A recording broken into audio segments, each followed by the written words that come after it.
একমাত্র যে মনে করে আল্লাহ তাকে ঘৃণা করে, তার কোনো আশা নেই, সে হলো শয়তান। সে এটা বিশ্বাস করে তার ক্ষমা চাওয়ার কোনো কারণ নেই, তার সকল আশা হারিয়ে গেছে, আর সেই নিজের সম্পর্কে এটা মেনে নিয়েছে। আর আপনি যদি নিজের সম্পর্কে এরকম মনে করেন, তাহলে কার কথা অনুসরণ করছেন একবার চিন্তা করে দেখুন।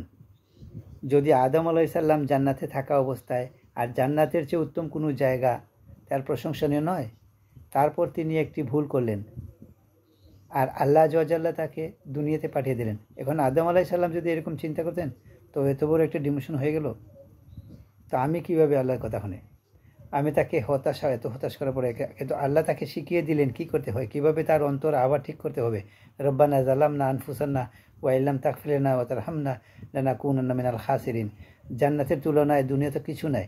তিনি জান্নাত থেকে দুনিয়া এলেন, এত দূরে নেমে আসা সত্ত্বেও এখনও তিনি আল্লাহর নিকটও আছেন। এই শব্দগুলো আল্লাহর সাথে সম্পর্ক আবার জুড়ে দেন। দুয়ার উপর আস্থা হারাবেন না। এত দূর নেমে আসা সত্ত্বেও এখনও কি